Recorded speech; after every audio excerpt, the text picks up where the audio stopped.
আপনি কি অষ্টম এসএসসি, এইচএসসি পাশে সরকারি চাকরি নিয়োগ খুঁজছেন? তাহলে আজকের ভিডিওটি একদম আপনার জন্য। কারণ আজকের এই ভিডিওতে আপনাদের জানিয়ে দেব ২০২৬ সালে সেরা ১০ টি চলমান সরকারি চাকরির নিয়োগ, যেখানে আপনারা অষ্টম এসএসসি, এইচএসসি পাশে আবেদন করতে পারবেন। তাই ভিডিওটি না টেনে শেষ পর্যন্ত দেখতে থাকুন। আর হ্যাঁ, আপনি বাংলাদেশের কোন জেলা থেকে ভিডিওটি দেখতেছেন অবশ্যই কমেন্টে লিখে যাবেন। এখানে তালিকার ১ম যেই নিয়োগটি রয়েছে সেটি হচ্ছে ফায়ার সার্ভিস ও সিভিল ডিফেন্স অধিদপ্তরে নিয়োগ প্রকাশিত হয়েছে এবং এখানে যেই পদগুলো রয়েছে সেগুলো হচ্ছে ফায়ার ফাইটার, ড্রাইভার, অফিস সহকারী কম্পিউটার মুদ্রাক্ষরিক পদসহ আরো অন্যান্য পদে নিয়োগ প্রকাশিত হয়েছে। এখানে ফায়ার ফাইটার পদে এসএসসি পাশে আবেদন করা যাবে এবং ড্রাইভার পদে ৮ম শ্রেণী পাশে আবেদন করা যাবে এবং ড্রাইভারের বৈধ লাইসেন্স থাকতে হবে।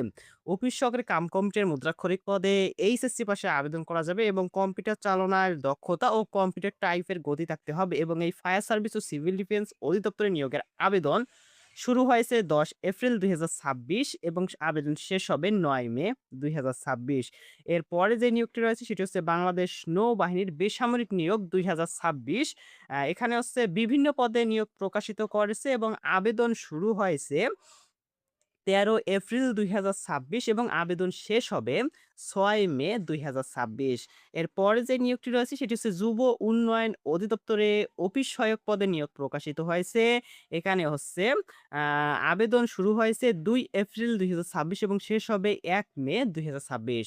এর পরের নিয়োগটি হচ্ছে বাংলাদেশ নৌবাহিনীতে নাবিক ও এমওডিসি নিয়োগ ২০২৬, যেখানে আ এসএসসি পাশে আবেদন করা যাবে এবং আবেদন শুরু হয়েছে ১৮ মার্চ ২০২৬ এবং শেষ হবে ২০ এপ্রিল ২০২৬। এর পরের নিয়োগটি হচ্ছে মাদকদ্রব্য নিয়ন্ত্রণ অধিদপ্তর বিভিন্ন পদে নিয়োগ প্রকাশিত করেছে এবং এখানে হচ্ছে ১২ মার্চ ২০২৬ খ্রিস্ট তারিখে আবেদন শুরু হয়েছে এবং আবেদন শেষ হবে ২৩ এপ্রিল ২০২৬। এরপরে যে নিয়োগটি রয়েছে সেটি হচ্ছে কাস্টম হাউস মংলা। এখানে যেই পদগুলো রয়েছে সিপাহি পদ রয়েছে, অফিস সহায়ক, অফিস সহকারী কম্পিউটার মুদ্রাই পদ সহ আরো অন্যান্য পদে নিয়োগ প্রকাশিত করেছে কাস্টম হাউস মংলায়।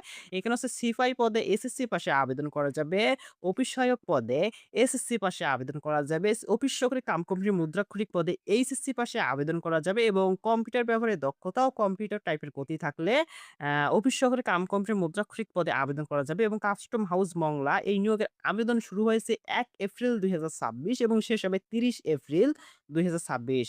এরপরে যে নিয়োগটি রয়েছে সেটি হচ্ছে কারা অধিদপ্তর। এই কারা অধিদপ্তরে নিয়োগ প্রকাশিত হয়েছে কারারক্ষী, মহিলা কারারক্ষী পদে। এই নিয়োগ এখানে হচ্ছে এসএসসি পাশে আবেদন করা যাবে কারা অধিদপ্তরে এবং আবেদন শুরু হয়েছে ৯ এপ্রিল ২০২৬ এবং শেষ হবে ৩০ এপ্রিল ২০২৬।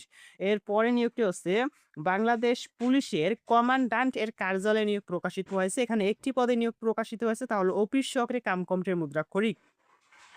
এখানে হচ্ছে এইচএসসি পাশে অফিস সহকারী কম্পিউটার মুদ্রাক্ষরিক পদে আবেদন করা যাবে এবং কম্পিউটার ব্যবহারে দক্ষতা ও কম্পিউটার টাইপের গতি থাকতে হবে এবং এই নিয়োগের আবেদন শুরু হয়েছে ১২ এপ্রিল ২০২৬ এবং শেষ হবে ১২ মে ২০২৬। এরপরে যে নিয়োগটি রয়েছে বাংলাদেশ সরকারি কর্ম কমিশন।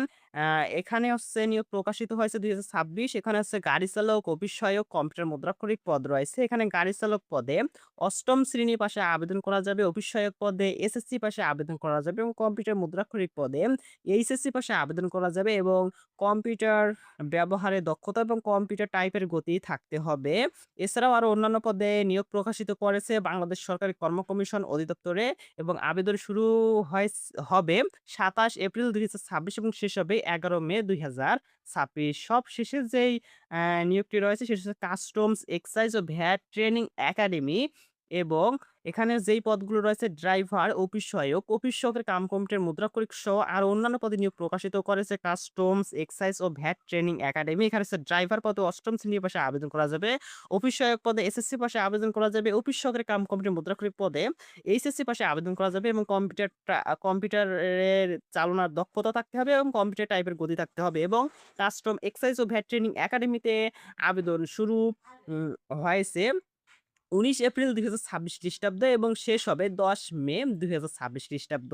এখানে যে ১০ টি নিয়োগ রয়েছে, এই ১০ টি নিয়োগের মধ্যে ৯ টিতেই বাংলাদেশের সকল জেলা থেকে আবেদন করা যাবে এবং এখানে হচ্ছে বাংলাদেশ পুলিশ কমান্ড্যান্টের কার্যালয়ে এর যে নিয়োগটি রয়েছে, এখানে শুধু রাজশাহী বিভাগের স্থায়ী বাসিন্দারাই আবেদন করতে পারবে।